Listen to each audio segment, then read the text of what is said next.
Salut la famille, c'est votre Tata Isma, la reine du blabla. On se retrouve pour une nouvelle vidéo.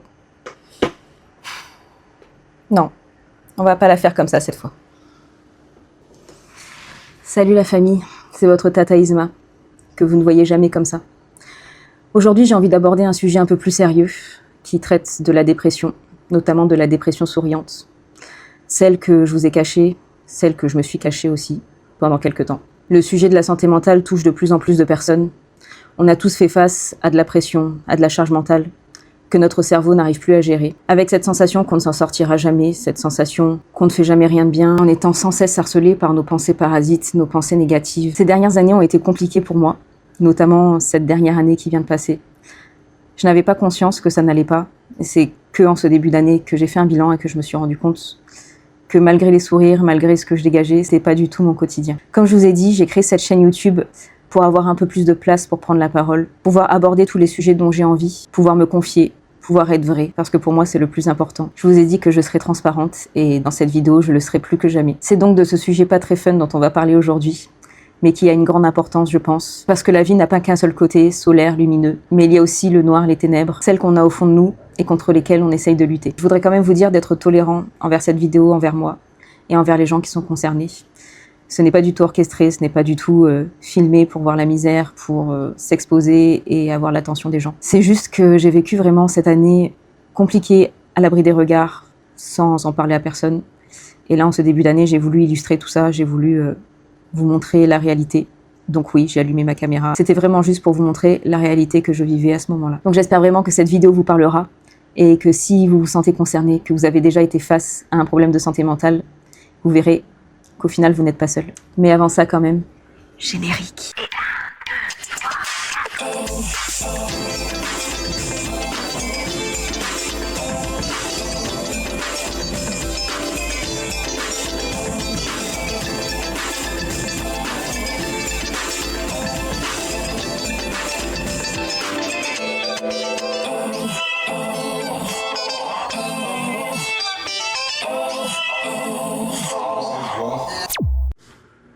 J'ai littéralement décidé de commencer cette vidéo dans l'endroit où je me sens le mieux pendant cette période, c'est-à-dire ma chambre. Donc je vous invite avec moi dans mon lit. D'ailleurs on n'est pas tout seul, regardez ça. Ma petite Coco, mon ombre qui me suit partout. Et ça fait du bien. Je vous préviens d'avance, cette vidéo va être hyper décousue parce que c'est un sujet compliqué. Je vais vous montrer des jours où je me sens de filmer, mais où je suis pas forcément au top, et des jours où j'ai envie de filmer parce que je me sens super bien. Donc c'est pour ça, ça va pas être très cohérent, mais en tout cas, je vais essayer de vous donner une image globale de ce qui se passe. Donc en fait, ma prise de conscience a commencé ce début d'année. Parce qu'il y avait plein de choses avec lesquelles je me reconnaissais pas forcément, et surtout je me sentais vraiment seule à ce moment-là, et je comprenais pas pourquoi. Parce que je trouvais que j'étais active, je trouvais que je parlais à plein de gens, et je trouvais que tout allait bien, alors qu'en fait pas du tout. Pour moi en fait il y avait qu'une seule sorte de dépression, c'est celle que j'avais vécue pendant le burn-out, c'est-à-dire les moments où t'es vraiment triste, tu pleures toute la journée, t'arrives pas à te lever, tu dors 14-15 heures par jour, t'arrives pas à aller te doucher, vraiment t'es inerte en fait, t'es un légume et t'arrives plus à avancer et t'es au fond du fond.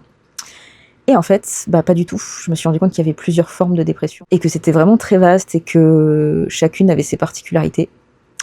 Et en fait, je m'étais pas rendu compte qu'en fait, ça faisait 1 an que j'étais en dépression totale. Et je vais vous raconter tout ça. Il faut savoir que j'ai toujours été très sensible à la santé mentale. Plein de sujets différents, plein de remises en question différentes qui font que j'ai toujours été très intéressée par la santé mentale et le fait que ça nous impacte vraiment.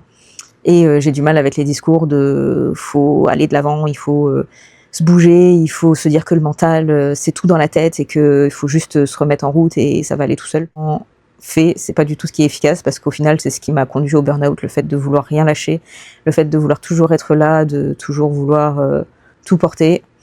Et donc, pour moi, c'est pas faire preuve de faiblesse que de s'occuper de sa santé mentale, c'est au contraire une force. Le fait d'avoir tenu et le fait de maintenant s'occuper de soi et vouloir le meilleur pour soi-même. J'ai réalisé petit à petit que oui, j'étais en dépression. Surtout en regardant des articles, en regardant des vidéos qui parlaient de la dépression souriante. Et je me suis beaucoup retrouvée dans ça parce que c'était vraiment ce que je vivais, c'est-à-dire que ceux qui me suivent sur Instagram, vous voyez que j'enchaînais les vidéos, que j'étais hyper souriante, maquillée, à fond. Tout le monde me disait que j'étais solaire, rayonnante, que vraiment j'étais une queen. Mais j'étais au fond du trou, en vrai, c'est la seule chose que je faisais de mes journées. C'est vraiment le seul truc qui m'animait Et à côté de ça, je ne faisais rien. Je ne communiquais plus avec ma famille, avec mes amis. Je ne sortais plus. Je n'avais plus de vie sociale. Je ne faisais plus d'activité à part le sport. Ça, j'étais très fière parce que c'est le seul truc que j'ai réussi à tenir à ce moment-là. Mais je pense que justement, c'est ce qui me maintenait un peu la tête hors de l'eau et qui me permettait de sortir un petit peu, mais c'était la seule chose. Et vraiment, c'est là que je me suis dit, mais ça va pas, parce que t'as beau t'afficher partout, t'as beau parler avec des gens sur les réseaux parce qu'ils réagissent à ce que tu fais, mais tu es toute seule à vivre ça. Tu n'arrives à en parler à personne, tu n'arrives pas à t'expliquer parce que tu vis un truc intérieur et que tu saurais même pas comment le dire aux autres et l'extérioriser parce que ça n'aurait peut-être pas de sens pour les gens. Parce que sur le coup, un peu comme la dépression générale, rien, enfin voilà, tout allait bien en soi, rien n'était problématique. Il se passait rien de spécial, mais c'est juste que c'était mon état à ce moment-là. Ce qui m'a le plus choqué dans cette histoire, c'est le fait de ne pas se rendre compte que tu es en dépression. Parce que, ok, quand tu es dans la grosse dépression bien deep dont je vous ai parlé, peut-être tu réalises pas non plus parce que pour toi, t'es en route, c'est la machine, voilà, t'es dans ton quotidien, tu n'arrives pas à voir en face de toi, alors que là, j'étais pas dans ce cas-là, c'est-à-dire que je travaille pas en ce moment, donc j'étais seule avec moi-même, je peux prendre le temps, je peux me réveiller quand je veux, je peux me coucher quand je veux, je fais ce que je veux dans la journée, enfin voilà, il n'y a pas de contraintes particulières. Donc je pouvais m'écouter beaucoup, on va dire, je pouvais voir ce que je ressentais, prendre le temps, voilà, et j'ai pas réussi à déceler ça alors que j'étais dans cette situation-là, donc c'est ça qui me choque le plus. Mais du coup, voilà, je me suis vraiment retrouvée dans cette définition de dépression souriante, parce que c'était vraiment ça, j'affichais le fait que tout allait bien, j'affichais le fait que les maigres sorties que je faisais, où j'étais tout le temps invitée, c'est pas moi qui générais les sorties. Je les partageais, donc tout le monde pensait que c'était génial et que ma vie était incroyable. Et donc c'est vraiment hallucinant, c'est cette prise de conscience qui m'a fait dire, mais waouh, en fait ça va pas quoi. Enfin, tu t'es enfermé dans une bulle. J'ai l'impression en fait d'être dans le Truman Show, en fait. C'est une vie hyper robotisée, où tu parles au minimum avec les gens et où tout se déroule de façon linéaire, mais t'as pas conscience que t'es dans ce roulement tous les jours. Et en fait, j'ai un peu une explication à tout ça, mais c'est compliqué, c'est-à-dire que suite à mon burn-out, voilà, j'ai été suivie. Comme je vous dis, j'ai pas du mal à parler de ce genre de choses en termes de prise de traitement, le fait de consulter, tout ça, pour moi, c'est normal. Si on en a besoin, on le fait. Si on en a pas besoin, on le fait pas, en fait. Il n'y a pas besoin de juger de ce côté-là, chacun fait comme il peut. Et donc, voilà, j'ai été suivie. Et en fait, le 1er avril 2025, on m'a annoncé que j'avais une maladie mentale. Donc voilà, c'est surtout ça, et je le dis pour la première fois ici aux gens parce que j'en ai jamais parlé, parce que ça m'a beaucoup perturbée. J'ai pas envie de rentrer dans les détails ici pour dire ce que c'est, peut-être un jour, mais je digère encore l'information et c'est encore en pourparlers, c'est-à-dire que c'est un diagnostic très précoce. Il y a beaucoup de diagnostics qui se révèlent faux ou qui se révèlent être autre chose. Donc pour l'instant, on va dire qu'on m'a juste dit quelque chose qui m'a choquée totalement. Et c'est à partir de là, je pense que tout est parti. C'est-à-dire que, ok, je digère l'information, ok, on donne les solutions, voilà, c'est pas une grosse forme de maladie mentale, juste qu'il faut s'adapter, il faut pouvoir mettre des choses en place, et voilà. Mais ça m'a vraiment stoppée, c'est-à-dire que ça m'a arrêté dans le temps, en mode, on m'a déclaré ça, donc je suis ça. Voilà, je suis devenue cette maladie, je suis devenue cette chose. Et je crois que c'est à partir de ce moment-là que je me suis coupée de tout le monde, parce que, déjà pour mes émotions, parce que c'est une maladie qui joue beaucoup sur mes émotions. Si je vivais pas d'émotions, en fait, cette maladie n'existait pas. Et ça m'arrangeait. Comme ça, si elle n'existait pas, c'est que je l'avais pas. Donc, qui dit émotion, dit le fait de côtoyer des gens, le fait d'avoir des événements, le fait de vivre des choses intenses. Si je restais chez moi, que je voyais personne et que je faisais rien de spécial, au moins il se passait rien. Tant que tout va bien, il se passera rien en fait. Et j'ai l'impression d'être, pour ceux qui ont vu Encanto, meilleur dessin animé, d'être Peppa, celle qui provoque la pluie et le beau temps. Parce qu'en fait, dans Encanto, tu te rends compte que personne ne veut écouter ses émotions et qu'au final, ça saoule tout le monde qu'elle provoque de la pluie. Et que tout le monde lui dit de ramener le soleil parce qu'on en a marre, en fait, il pleuve dans la maison. Sauf qu'ils essayent même pas de savoir pourquoi il pleut. Ils disent juste, nous on veut voir que le soleil, en fait, donc arrête. Donc elle est en mode éclaircie, éclaircie. Je suis en pleine tempête. Tempête veut dire orage, tonnerre, foudre ou même ouragan. Éclaircie, éclaircie. Une éclaircie. Vite changer sa façon de penser, vite passer à autre chose, mais au final, la pluie revient toujours parce que elle discute pas de ce qu'elle ressent. Ouais, je sais, je fais beaucoup d'analyses Disney, mais elle discute pas de ce qu'elle ressent, donc au final, ça revient à chaque fois parce qu'elle est très angoissée et qu'elle retient tout pour pas gêner les autres. Et en fait, je me suis rendu compte que je faisais beaucoup ça, c'est-à-dire que quand je parlais aux gens, quand je voyais les gens, je disais mais tout va bien. D'ailleurs, à la personne qui me suivait, je disais ça va, franchement, il y a rien de spécial, tout va bien en fait, et personne me posait plus de questions pour ça, puisque j'étais convaincante pour moi et pour les autres, donc il n'y avait pas de souci. Donc tout le monde pensait que j'allais bien, et moi-même je pensais que j'allais bien. Et avant tout, ce que je veux vous dire dans cette vidéo, c'est qu'à aucun moment je vous ai menti en fait. Je faisais pas genre ma vie est géniale, tout ce que je vis c'est super, regardez comme je vais bien à travers mes vidéos, vraiment c'est incroyable. En fait c'est pas ça, c'est que alors déjà d'une part, comme je vous ai dit, je ne m'en rendais pas compte moi. Je montrais quelque chose et que je vivais autre chose, pour moi c'était la même chose en fait. C'est la seule chose qui me faisait du bien parce que déjà j'ai toujours adoré le théâtre, c'est-à-dire que j'ai fait du lycée option théâtre, j'ai fait du conservatoire de théâtre, voilà, j'ai toujours fait du théâtre. Et pour moi, jouer la comédie en général, voilà, j'aime beaucoup ça, j'aime beaucoup la drôlerie. Donc pour moi, voilà, c'est quelque chose qui m'anime et c'est quelque chose voilà, qui me passionne. Et donc pour moi, c'était le meilleur moment, le fait d'allumer ma caméra, le fait de me mettre en scène. Et pour tout vous dire, les seuls moments où je me coiffais, où je me maquillais, où je m'habillais, c'était pour vous filmer des vidéos. C'est tout. Et dès que j'avais fini, vu que j'avais nulle part où aller ou rien à faire, je me redémaquillais, je me remettais en tenue de maison, et voilà. C'est aussi une vidéo pour vous montrer que faut vraiment faire attention du fait que les réseaux, c'est pas la vraie vie. Si vous tenez à quelqu'un, si vous parlez avec quelqu'un, si vous êtes proche, ou pas d'ailleurs, si vous vous inquiétez pour une personne et que vous voulez vraiment prendre des nouvelles, faites-le.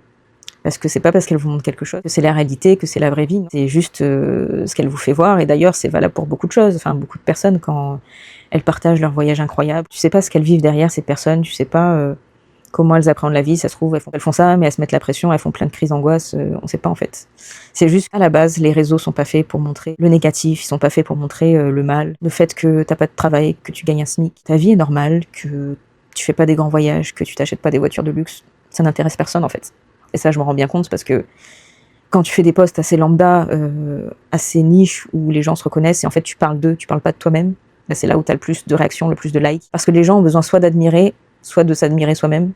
Donc dès que tu as une référence où tu dis « Oh, c'est trop toi ça », là les gens sont à fond. Pas forcément envie non plus de montrer cette partie sombre de toi-même où ça va pas, parce que déjà tu te dis qui ça va intéresser, et en plus de ça, les gens ils vont se dire justement tu nous dis n'importe quoi depuis le début parce que tu nous fais genre ça va bien alors que ça va pas du tout. Donc c'est pour ça que cette vidéo est très importante pour moi aussi, pour vous montrer vraiment, je suis un exemple total que en fait au plus je vous produisais du contenu, au plus je faisais de réels, au plus je faisais de photos, au plus j'étais absente dans ma vie en fait. Au plus j'étais absente pour moi-même, au plus j'étais absente pour mon entourage.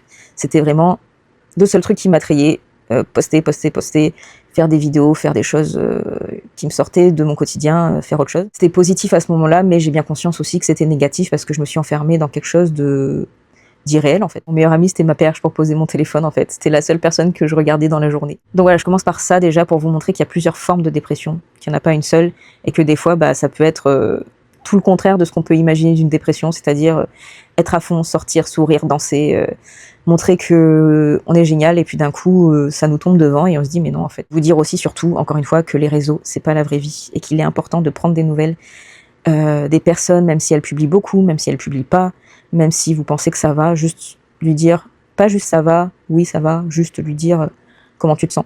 Ça c'est la phrase de base, comment tu te sens en ce moment. Juste pour demander si ça va. On vous demande pas de faire des grands discours, on vous demande pas de tout comprendre, parce que la santé mentale n'est pas forcément le sujet de tout le monde. Mais juste, je pense que tout le monde, à son échelle, peut prendre des nouvelles, et peut pas s'inquiéter, mais peut être concerné par la situation d'un proche. C'est 13h30, on est mercredi, je crois, parce que les jours c'est compliqué. C'est un peu un jour sans, bon après, j'ai mes règles qui commencent aussi, donc c'est pas forcément étonnant.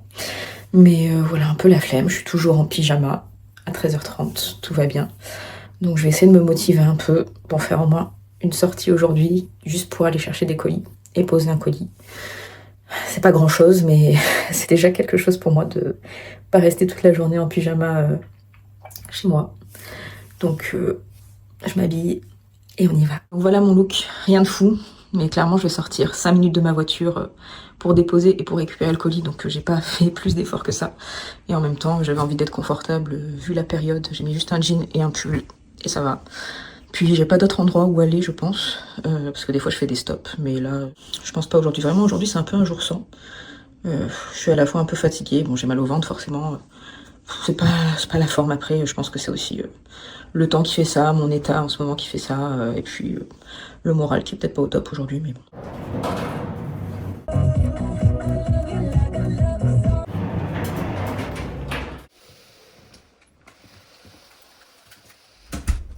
Ça y est, je suis rentrée, je crois que je suis sortie 30-40 minutes peut-être grand max.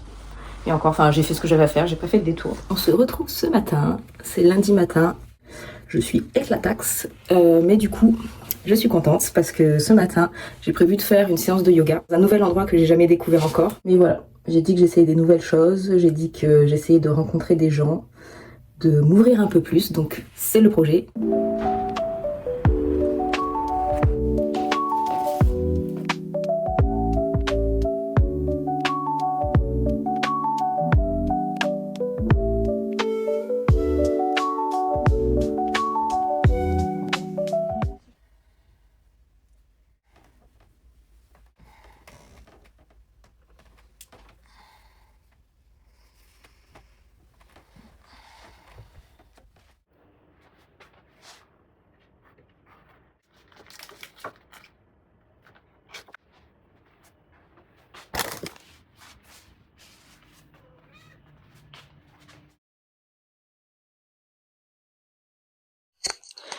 On est le lendemain de la journée que vous avez suivie.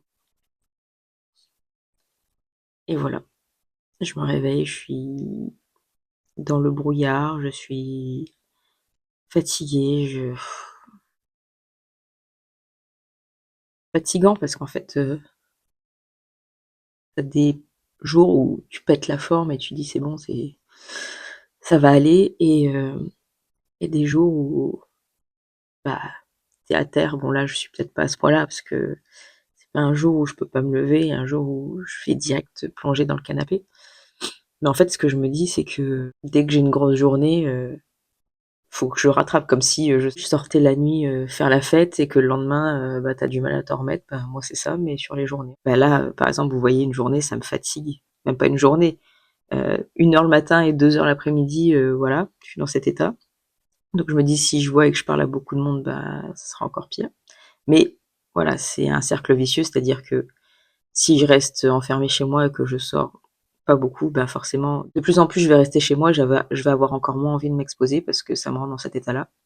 Alors que justement, il faudrait que je sorte un peu plus pour peut-être arriver à retrouver une normalité, me dire que tout ça, ça va avoir un impact sur toutes les facettes de ma vie, dont le travail. En même temps, j'ai peur parce que vous voyez, là, par exemple, j'ai postulé un poste qui a l'air hyper passionnant et qui va nécessiter beaucoup de souplesse au niveau des déplacements. Il va falloir que je me déplace beaucoup et que je parle à beaucoup de monde dans la journée. Ce que je me dis, c'est que le travail commence dans 6 mois.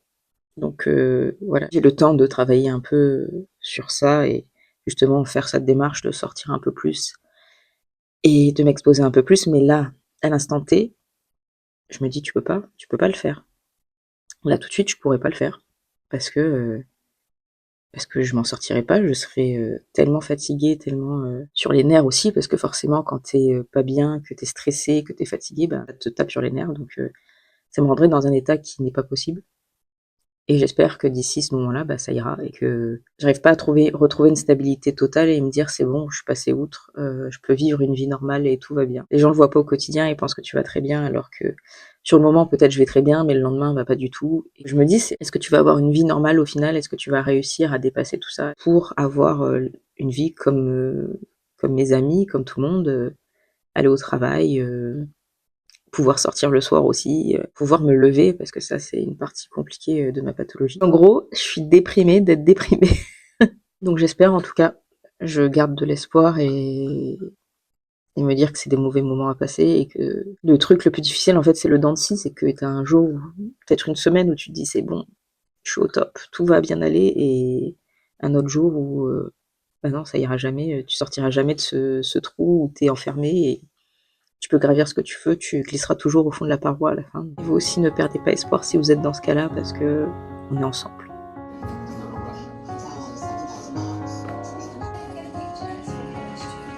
C'est 14h30, ce matin je m'étais fait une to-do list pour essayer de faire un peu des choses, pour essayer de restructurer, voir clairement les choses que j'ai à faire, comme ça je pars pas dans tous les sens.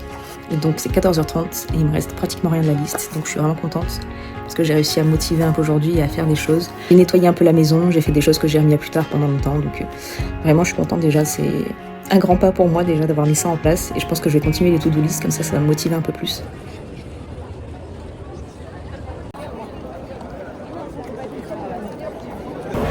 Vous voyez, là je reviens 1 heure de sport, je crois que je suis arrivée un peu avant 15h. Et là c'est 16h pile. Et c'est exactement la situation dans laquelle je panique. Parce que du coup je suis sortie, j'habite dans un endroit très fréquenté. Et donc là j'ai vu la foule de monde. Et c'est ce genre de truc qui me fait encore paniquer parce que je suis pas encore à l'aise avec la foule totalement. Puis les gens se marchent un peu dessus les uns des autres. Donc c'est pas un truc qui met forcément à l'aise. Donc vraiment c'est le genre de truc que je fais, c'est-à-dire que je vais à un endroit, mais il faut vite que je rentre parce que j'ai pas envie d'affronter la foule. Donc ça prouve que je suis pas encore totalement à l'aise avec l'interaction humaine. On se retrouve aujourd'hui, je suis contente, j'ai réussi à initier ma première sortie, réussir à proposer de faire quelque chose en dehors de ma zone de confort. Et du coup, je suis contente parce que c'est ce soir. Donc là, je me suis fait un petit ravalement de façade qui m'a pris une petite partie de la matinée. Là, je me suis lavé les cheveux, voilà, j'ai mis un masque. Donc là, je vais m'occuper de mes bouclettes. Je suis contente d'avoir réussi à faire ce premier pas quand même si c'est pas grand-chose de base, mais rien que ça. Depuis au moins 1 an, je crois que j'ai presque pas initié une sortie ou quelque chose, peut-être 1 ou 2 fois, mais pas plus. Donc on redémarre dans la joie et la bonne humeur. Donc voilà, ça y est, je suis prête pour la soirée. Ça faisait longtemps que je voulais mettre cette robe, mais j'avais pas eu trop l'occasion de sortir, donc je n'avais pas eu l'occasion de la mettre encore. Donc vraiment, des fois, ça fait juste du bien de se préparer, de se sentir jolie. Là, mes cheveux sont faits, je suis maquillée avec une belle tenue. Ce sont vraiment des moments dont j'ai besoin et des moments qui me font du bien et que j'ai fait de moins en moins depuis l'année dernière. Donc on va essayer de se reconnecter à tout ça. Et donc la soirée que j'ai lancée ce soir, c'est une soirée dans une genre de boîte, mais c'est soirée 100% filles. Il n'y a que les filles qui peuvent y aller, et c'est années 90-2000. Tout à fait mon genre, tout ce que j'adore. Donc voilà, petite soirée tranquille entre copines, histoire de danser. On a une coupe de champagne et un buffet sur place, donc ce qu'il faut pour passer une bonne soirée, donc c'est parti.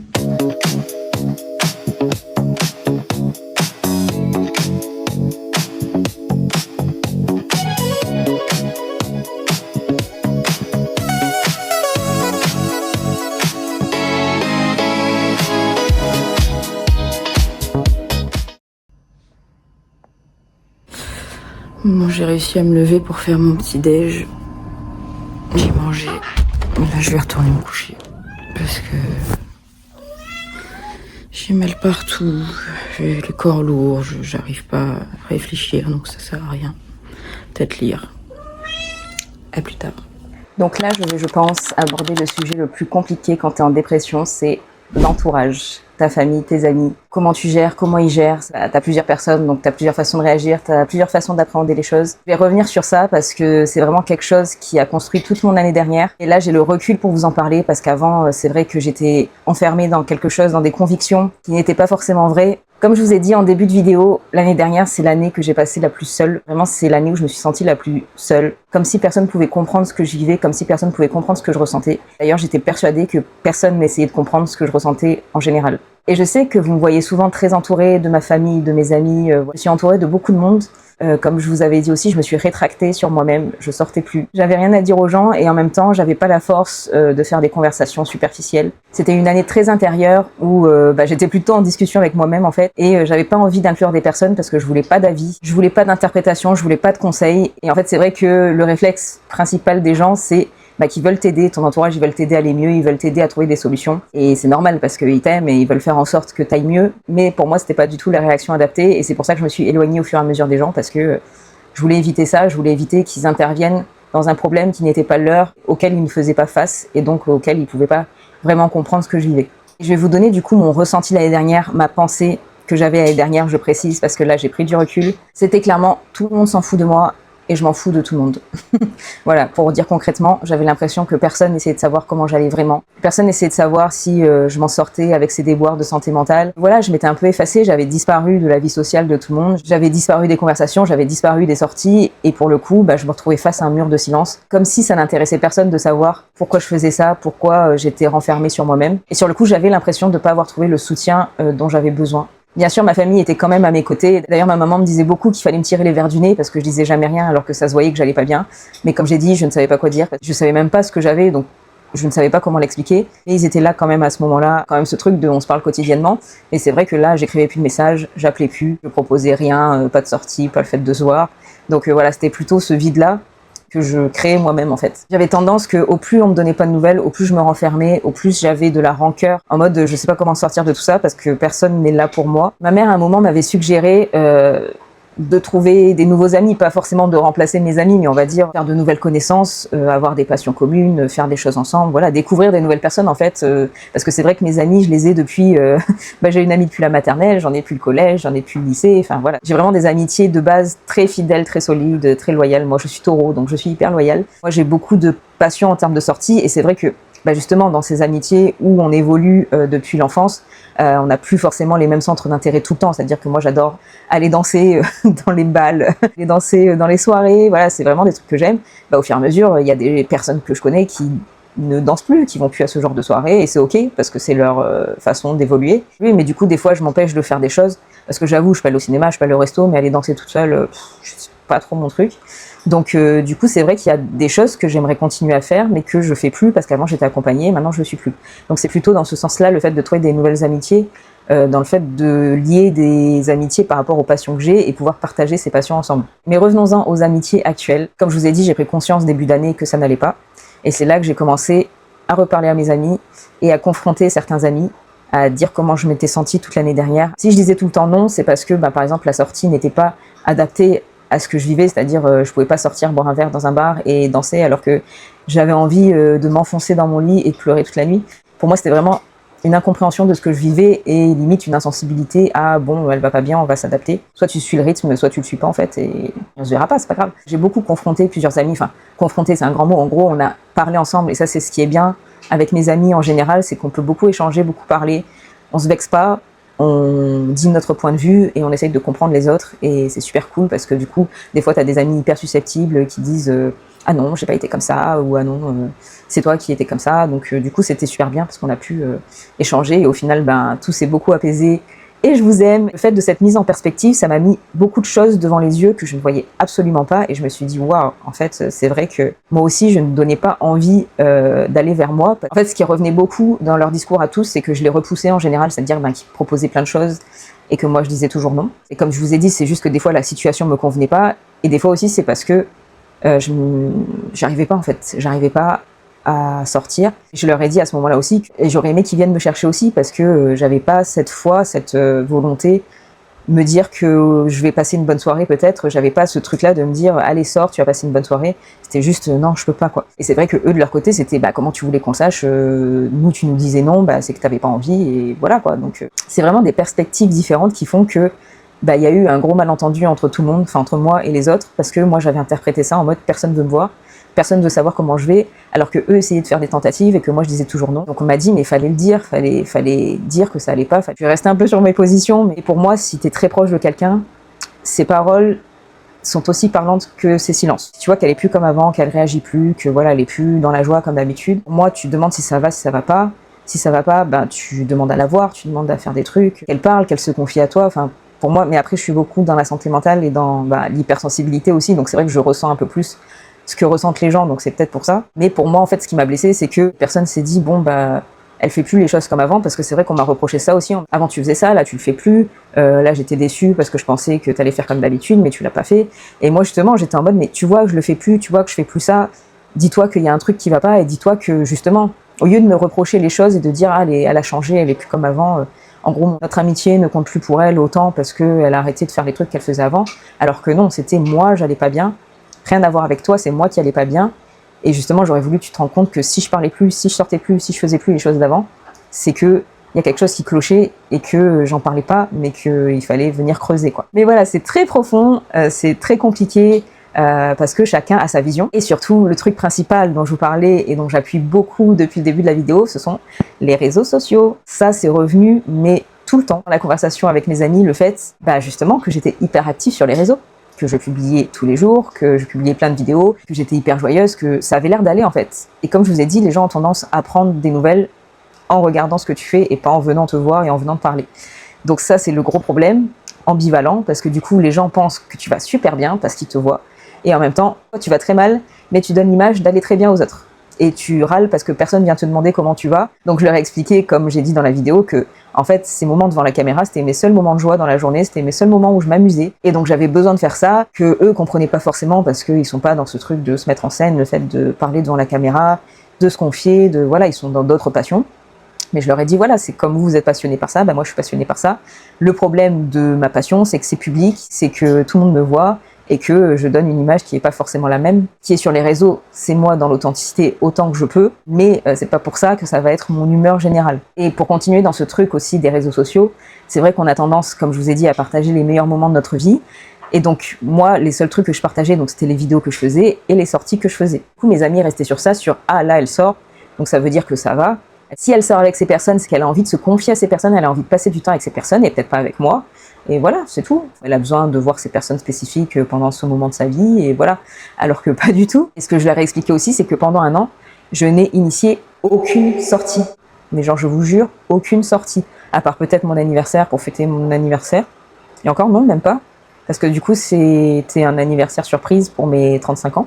Donc c'est même pas moi qui ai fait ma fête d'anniversaire, donc même ça, enfin voilà, pour vous dire, j'avais même pas la force de faire ça. Et donc les seuls moments où je sortais, c'était parce qu'on m'invitait quelque part. Je donnais l'image de je suis une voiture en panne dans le garage, et donc je suis rangée dans mon garage. Et le seul moyen de faire sortir la voiture, c'est de prendre une dépanneuse ou de prendre quelqu'un qui te remorque. Donc c'est comme ça que je sortais.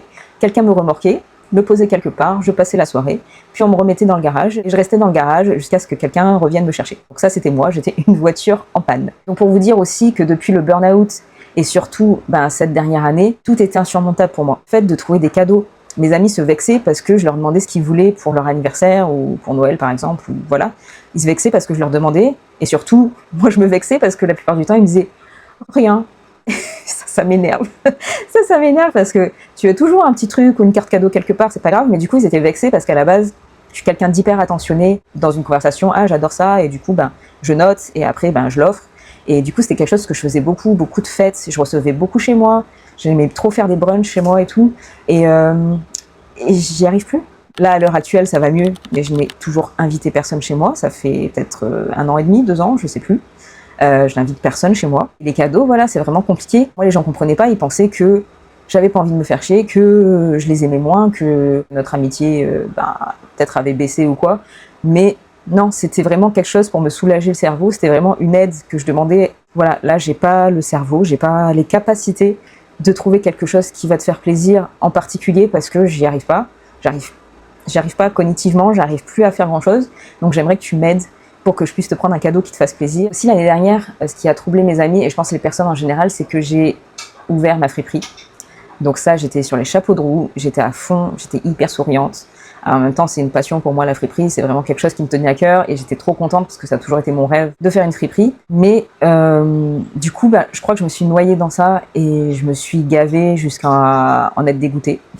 J'avoue, là, je vous en parlerai plus tard, mais janvier, en fait, j'y arrivais plus. J'ai quitté mon travail parce que je n'y arrivais plus psychologiquement, parce que j'avais trop de pression, même si j'avais pas vraiment de pression, mais trop de pression sur moi, tout était pression en fait. Et je me suis plongée dans un projet qui me mettait une pression encore plus énorme parce que j'étais la seule responsable des ventes, j'étais la seule responsable de ce que je rentrais comme argent, j'étais la seule responsable de ce que je postais, de ce que je chinais, de ce que je nettoyais. Et en fait, je me suis dit, mais pourquoi tu as lancé ce projet à ce moment-là alors que tu es au bout du rouleau en fait? Et sur le moment, j'ai super bien tenu la cadence, j'étais trop contente de voir mes copines faire les mannequins et tout, c'était trop bien. Mais j'ai ce truc de psychologiquement, ça tient pas sur la longueur en fait. Psychologiquement, ça va s'effondrer au bout d'un moment. Tu vas t'effondrer mentalement encore une fois au bout d'un moment. Donc il faut dire stop quand tu peux dire stop. Au final, pour tout le monde, hyper positif, je suis à fond, je suis hyper motivée, je fais tout. Mais en fait, je me plongeais à fond dans le travail. Parce que oui, je faisais des réels, mais je faisais également la friperie à côté. Ça m'avait totalement sorti de la tête, mais je faisais également énormément la friperie. Et ce qui fait aussi que je m'enfermais beaucoup chez moi. Parce que toute la semaine, je faisais 2 drops, je crois, ou 3 drops. Et du coup, toute la semaine, j'étais enfermée chez moi parce qu'il fallait que je lave, que je repasse, que je prenne les mesures, que je fasse les posts, que je fasse des vidéos. Donc ça aussi, ça a contribué au fait que je sortais plus beaucoup et que je disais que j'avais plus vraiment le temps de voir les personnes. Mais j'avais du coup, c'est vrai, ce truc de rester enfermée parce que je m'occupais beaucoup de la friperie. Et au final, pareil, une copine m'a fait la remarque. T'es invitée, tu disais non, mais en plus de ça, la seule fois où on se voyait, c'est parce que tu m'appelais pour poser pour la friperie. En fait, elle m'a pas dit que je me servais d'elle, pas du tout, mais en gros, c'était pas pour des moments plaisir, c'était pas pour sortir, pas pour parler, pas pour prendre des nouvelles, c'était vraiment, tu viens, tu poses, je fais mes photos, tu repars, et puis voilà. Donc ça m'a fait un gros coup au cœur parce que vraiment c'est quelque chose dont j'avais pas conscience. Qu'au final je voyais mes amis que pour la friperie, je les voyais plus à l'extérieur, je parlais pas de ce qui m'arrivait et j'emmagasinais cette rancœur alors que mes amis étaient là plus que jamais et ils m'ont aidé On m'a beaucoup aidé à faire le marché l'année dernière des créateurs parce que sinon je l'aurais jamais fait. Les filles étaient là à tout moment disponibles pour faire les mannequins. Enfin vraiment, j'étais super entourée, mais j'étais tellement enfermée dans ma prison mentale que j'arrivais pas à le voir. Les gens n'ont pas la même sensibilité par rapport à la santé mentale et certains ont même un traumatisme par rapport à ça parce qu'ils ont vécu des choses dans leur enfance ou avec leur famille ou avec des amis ou eux-mêmes qui fait qu'ils n'ont pas envie d'être exposés à ça, qu'ils savent pas comment gérer ça ou réagir ou savoir comment t'aider. Donc du coup, c'est vrai qu'ils prennent un peu de recul en mode je laisse quelqu'un d'autre gérer parce que moi, je sais que j'aurais pas forcément la bonne réaction. Et c'est ce qu'on m'a dit. On m'a dit, j'ai préféré t'aider sur le concret. Dans la friperie, par exemple, je me suis mis à fond. Dès que t'avais besoin, j'étais là. Enfin voilà, dès que t'avais besoin, je répondais présent. Et c'était totalement vrai. En fait, je leur disais, physiquement, vous êtes là, vous êtes mes rocs, il y a pas de souci. Mais mentalement, vous êtes totalement absents, quoi. Et on s'est sentis blessés tous parce qu'on pensait tous qu'on était moins amis que ce qu'on était d'habitude avant. Mais là, j'ai encore plus de recul. Et je me dis, t'abuses. Je me dis, t'abuses quand même, parce que c'est vrai que là, vous voyez, j'avais carrément oublié la friperie. Donc, pour vous dire, alors que la friperie, c'était toute ma vie l'année dernière. Donc, c'est tellement, voilà, tellement dans mon mental que j'ai pas vu tout ça et je m'en veux pas parce que je faisais avec mes capacités, je faisais avec ce que je pouvais. Moi, j'ai toujours ce truc. D'ailleurs, pour vous dire, je vois une psy depuis 10 ans. J'ai vraiment aucun tabou sur la santé mentale. J'adore. Pour moi, ça devrait être obligatoire en France de voir des psys. Genre d'être obligé de voir un psy parce que je pense qu'il y a plein de drames qui n'arriveraient pas si tout le monde pouvait avoir accès à un psychologue en fait, parce que on a des suicides peut-être qui n'auraient pas lieu, on a des violences qui n'auraient peut-être pas lieu, enfin plein de choses à travailler sur le conscient, l'inconscient, sur l'enfance qui font qu'on a plus de réflexion sur nous-mêmes et on peut mettre les choses en perspective. Mais du coup, c'est vrai qu'avec ma psy, on a beaucoup travaillé le fait que j'avais beaucoup une réaction d'enfance avec mes amitiés, c'est-à-dire que je suis très nostalgique, je suis quelqu'un de très nostalgique en général, mais avec mes amis, j'ai vécu une enfance, une adolescence incroyable où on faisait toujours des pyjamas parties, on traînait tous les étés, on avait la plage, parce que j'habite dans le sud de la France, on était à la plage, à la piscine non-stop. On savait pas de quoi nos journées étaient faites, mais on arrivait toujours à composer tellement bien que c'était incroyable. Et on dormait parfois 3-4 jours à la suite sans le prévoir et c'était vraiment trop bien. Et je suis hyper nostalgique de ça et j'ai eu beaucoup de mal à me détacher de ça. Le fait de plus voir mes amis autant, de plus être dans une relation fusionnelle avec eux en fait et de voir qu'ils avaient chacun leur vie de leur côté, leur travail, leur famille qu'ils étaient en train de construire, leurs relations, leurs autres amis aussi parce que forcément au plus on grandit, au plus on se faisait des amis, les enfants. Enfin voilà, c'est plein de choses qui, je trouvais, qui me séparaient d'eux et des barrières qui se mettaient. D'où le fait des fois de trouver d'autres amis aussi qui nous correspondent, pas pour oublier cela, mais pour construire d'autres relations qui peuvent nous ressembler à l'heure actuelle, comme eux peuvent faire par exemple avec des mamans de l'école par exemple, il y a beaucoup d'amitiés qui naissent de ça, ou du boulot, enfin voilà, il y a plein de choses comme ça. Mais voilà, je suis restée longtemps dans ce truc de j'ai perdu mes amis, ça sera plus jamais comme avant et je suis trop triste de ce qui arrive et j'avais du mal à gérer. Donc c'est pour ça aussi peut-être que j'en attendais beaucoup d'eux et qu'à ce moment-là ils n'avaient pas été là pour moi et que je comprenais pas pourquoi et que pour moi c'était définitif et qu'il n'y aurait pas de retour en arrière alors qu'en fait si, c'est juste une mauvaise passade comme tout. Les amitiés sont toujours là, elles sont juste différentes et c'est normal. Mais du coup voilà, c'était vraiment une grosse période que j'ai eu du mal à passer. C'était le plus douloureux pour moi, vraiment, ça me donnait mal au ventre pour vous dire. J'avais tellement de rancœur et j'étais tellement frustrée de me dire je suis toute seule alors que je suis entourée de tellement de gens. Du coup, dès que j'ai parlé, c'était genre tout s'est envolé. C'était en mode waouh, t'es libérée, pourquoi t'en as pas parlé avant? D'ailleurs ils m'ont dit merci d'en avoir parlé, mais t'aurais pu en parler avant quoi, au lieu de souffrir toute seule dans ton coin en silence. Mais voilà, comme j'ai dit, j'ai fait comme j'ai pu et si je l'ai fait maintenant, c'est que c'était le bon moment pour moi. Mais voilà, pour vous dire que pour les amitiés ou les relations en général, ça a été très compliqué et ça a fait beaucoup de tri du coup aussi parce que t'as des personnes à qui tu expliques que ça allait pas bien et qui sont ok et on arrive à en parler et chacun arrive à appréhender la chose et à faire que ça aille mieux. Mais il y a d'autres personnes non et c'est pas grave. C'est pas grave parce qu'au moins tu sais qui a été là à ce moment-là pour toi et qui ne l'a pas été. C'est décevant parce que t'as des gens à qui tu parlais beaucoup et que si ça va pas, ils s'enfuient direct parce que c'est pas ce qu'ils cherchent dans une relation. Comme je vous ai dit, c'est un peu pour ça aussi que j'ai pas parlé aux gens parce que je me disais tout ce que t'as à dire c'est du négatif. Si les gens ils te disent ça va, moi je suis pas du genre, surtout à ce moment-là, à dire oui ça va et toi machin. Non, à ce moment-là je dis non ça va pas trop, là c'est pas une bonne période et tout. Là je parle beaucoup des relations réseau plus que de la vraie vie. Même si j'en ai dans la vraie vie qui au final ont arrêté de prendre des nouvelles. Mais du coup, particulièrement sur les réseaux, parce que déjà t'as pas le contact physique, t'as pas la même relation. T'as des personnes à qui tu dis une fois, 2 fois que ça va pas, ils se disent de toute façon ça va jamais. Enfin, au bout d'un moment, je peux pas mener une conversation sur ça va pas tout le temps. Qu'est-ce que tu veux que j'en dise? Pas à ma place peut-être de gérer parce que ça peut être des connaissances, des copines, des amis, ça peut être différent. Ça a beaucoup arrêté de conversation, de discussion par rapport à ça. J'ai, je sais pas, perdu 50% des gens avec qui je parlais à ce moment-là. Moi, c'est vraiment ce tri-là qui m'a fait du bien quand même, parce qu'au final, ça m'a fait un grand tri. T'as pas conscience directement, mais t'as ce réflexe de te dire, je vais pas parler à cette personne parce que je sais que je vais pas être entendue, ou je sais qu'on n'est pas assez proche pour que j'en parle, ou voilà. Et donc, et la personne fait du tri parce que elle réagit pas comme tu voudrais quand tu te confies à elle, ou du moins elle disparaît. Soit toi-même tu fais du tri parce que tu te rends compte que si tu te confies pas à cette personne, c'est que y a un truc qui cloche, ou du moins t'es pas aussi proche que ce que t'espères. Le réel que je vais vous faire juste avant, c'est une illustration de ce que j'ai ressenti et de ce que j'ai vécu l'année dernière. Littéralement, c'est vraiment ces moments de sourire que je vous ai montrés et ces moments de pleurs qu'il y avait 5 minutes après. Je vous montre des choses en mode vous êtes ma communauté, j'ai l'impression d'être entourée, mais à la fin, je suis en train de pleurer toute seule dans mon coin et je le montre à personne. Et c'est ça ma vie en fait. C'est ça ma vie. Et c'était vraiment la vie que je vivais à ce moment-là et qui me faisait très mal. Donc je suis vraiment contente d'avoir déjà dépassé ça. Des fois, c'est encore compliqué de savoir comment me positionner parce que les gens t'ont entendu, mais en même temps, ils continuent leur vie et c'est normal. Et toi, t'as du mal à te remettre en marche à ce moment-là. Mais ça n'a rien à voir. Genre vraiment, il y a beaucoup plus de communication, beaucoup plus d'amitié, beaucoup plus de projets communs. Je suis vraiment très contente et je vous conseille de parler quand ça va pas, quand vous avez ce truc dans l'estomac qui vous ronge alors qu'il n'y a aucune raison, mis à part parler, mis à part s'expliquer, mis à part communiquer, qui t'empêche, qui te rend dans cet état. Fais-le parce que vraiment, en ayant vécu 1 an comme ça, tu te rends compte que tu te bouffes. Tu te bouffes mentalement, tu te bouffes physiquement, tu te bouffes dans tes sentiments. Et limite, tu vas peut-être détériorer quelque chose qui a beaucoup de valeur à tes yeux, alors qu'il n'y avait pas lieu d'être. Donc vraiment, je te donne ce conseil-là si t'es vraiment dans ce cas de j'ai l'impression de ne pas être entendu, j'ai l'impression de ne pas être considéré.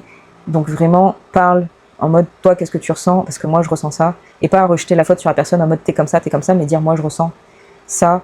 Et j'ai besoin d'en parler avec toi. Bon, j'avais rendez-vous avec ma généraliste. Je l'avais pas vue depuis janvier de l'année dernière. Là, on est en avril. Parce que j'ai d'autres professionnels autour de moi, d'autres médecins qui me font faire des examens. Donc, j'avais pas forcément besoin. Là, j'ai reçu un coup de massue, je vous avoue. Parce que du coup, je lui ai dit que j'avais pris du poids depuis que je suis sous médicaments par rapport à ma santé mentale, tout ça. Et vraiment, je fais cette vidéo pour vous montrer que la prise de poids, c'est vraiment pas un manque de volonté, c'est vraiment pas la faute des personnes obèses. Vraiment, il y a plusieurs raisons et plusieurs choses qui font que des fois, on en arrive à ce point-là. Et là, pour tout vous dire, je suis sous le choc parce qu'en fait, je l'ai pas vue depuis janvier 2025. On est en avril 2026. Et je lui ai demandé quel poids je faisais en janvier 2025 parce que c'est vrai que je savais que j'avais pris du poids, mais je savais pas dans quel laps de temps et de combien à combien. Je faisais 94 kilos et là, je fais 112 kilos. Donc en gros, en 1 an, j'ai pris 18 kilos.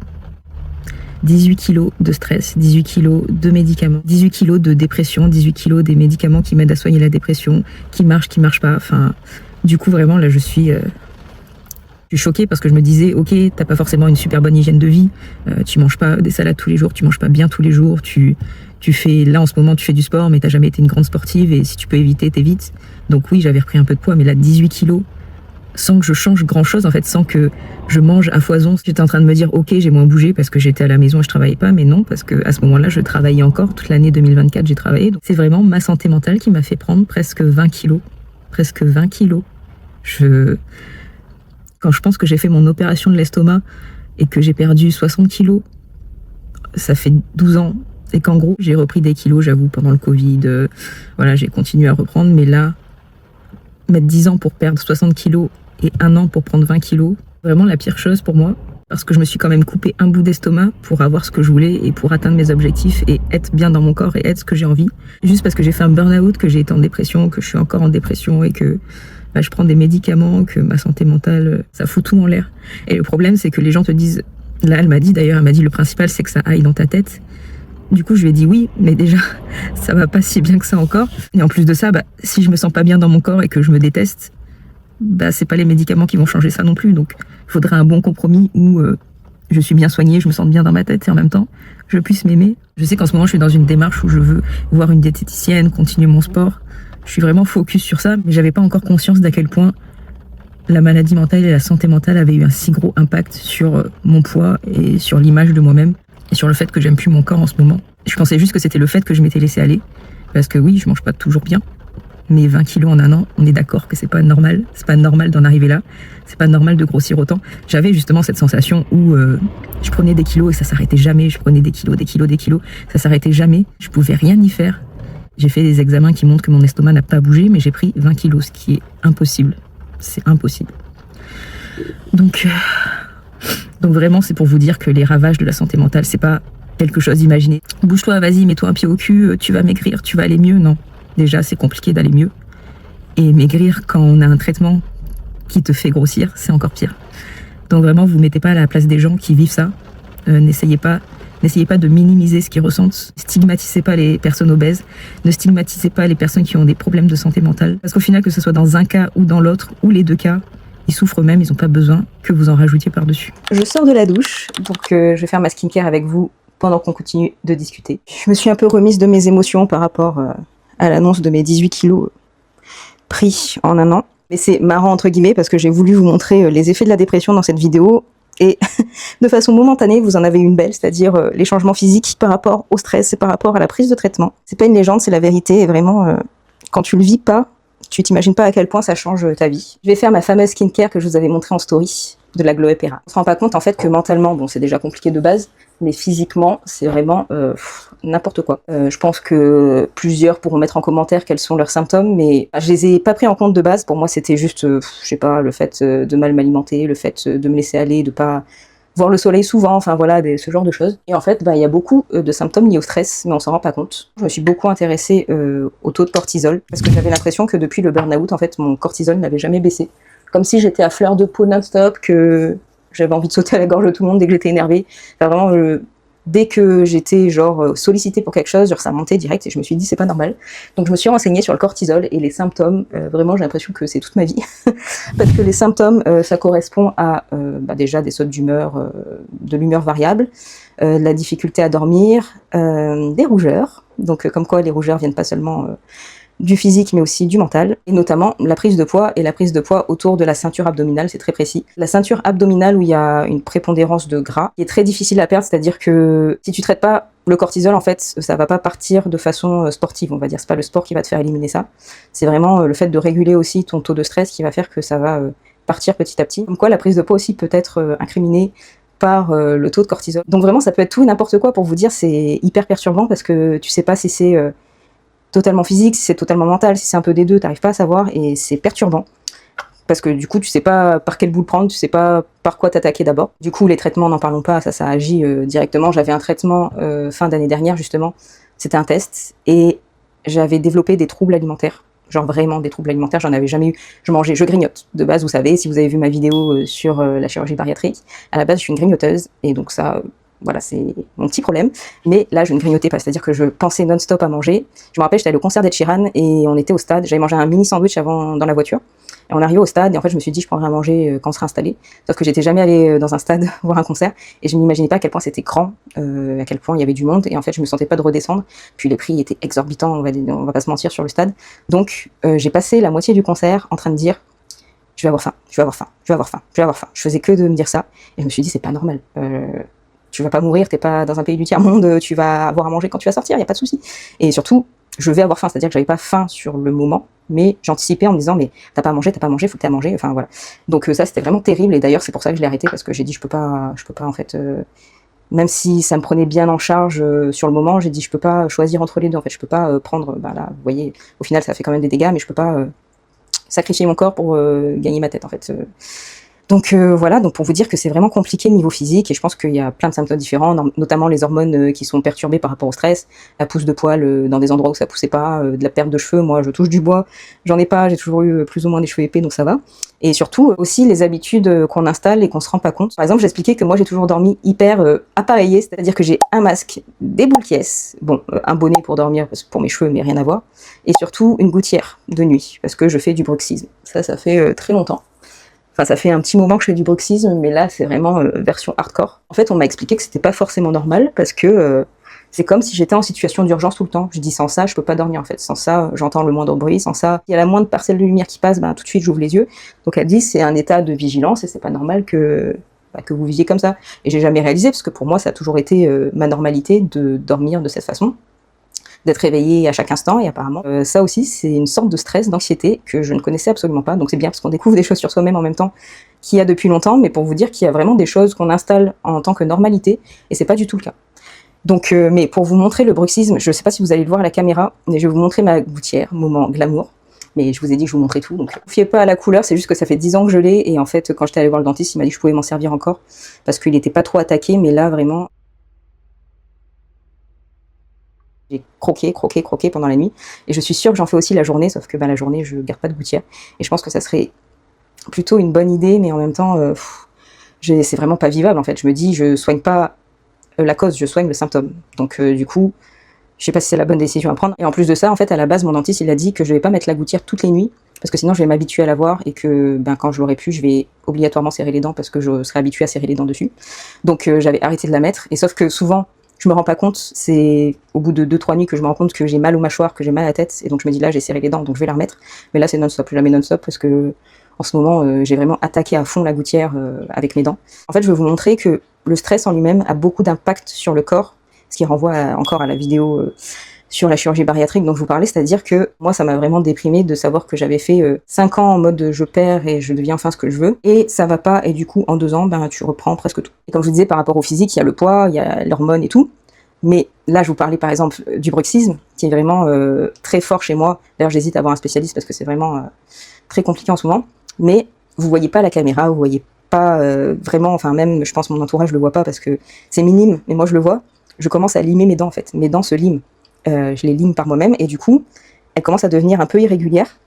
En fait, elles sont toujours comme elles sont, mais vous savez, il y a juste un petit trou, c'est pas droit en fait, c'est pas droit comme elles étaient. Et du coup, quand j'ai vu mon dentiste, je lui ai dit, mais est-ce qu'on peut faire quelque chose? Parce que là, vraiment, ça commence à me complexer, parce que j'ai les dents droites de base, et je comprends pas que là, ça fasse comme ça, quoi. Et du coup, il m'a dit, non, il n'y a rien à faire. Et il a regardé par rapport à l'usure des dents habituelle, et il m'a dit effectivement, vous avez une usure plus forte que pour votre âge.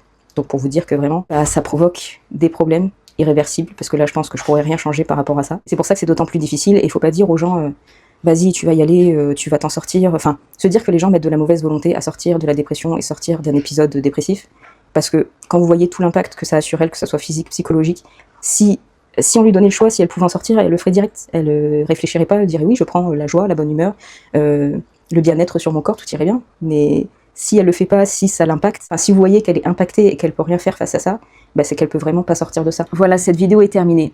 Vous avez pu assister au haut, au bas que j'ai traversé tout au long de ces derniers mois. Voir que au plus j'étais présente sur les réseaux, au plus j'étais absente dans ma vraie vie. Je me suis effacée pour laisser place à mon mental, laisser place à ma tristesse. Mais aujourd'hui, j'ai envie de reprendre les rênes. Ces vidéos, je les ai tournées il y a au moins 5 mois.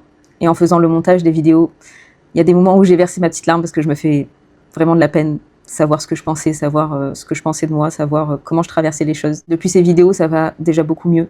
J'ai plus cette histoire de fatigue. J'ai renoué avec mes amis, j'ai réussi à leur parler, j'ai réussi à sortir un peu plus avec eux, à accepter une vie sociale en fait. J'ai envie de reprendre une vie active, j'ai envie vraiment d'évoluer et de choisir le meilleur pour moi-même. Après, je ne vous cache pas que c'est un combat tous les jours. C'est des fois des choses qui reviennent, des choses qui partent. Et de voir que les moments qu'on passe en bas ne constituent pas toute notre vie. Ce sont des passages, des moments à passer, des mauvais moments à passer.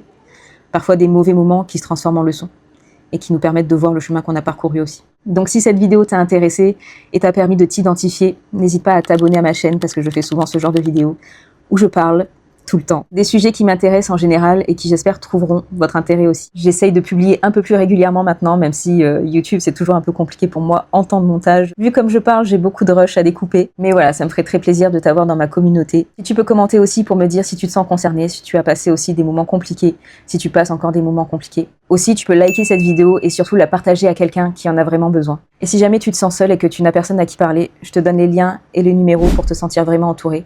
Pour savoir que tu n'es pas seul. Vous dire que quoi qu'il arrive, quoi que vous traversiez, on est ensemble. Je vous fais des bisous.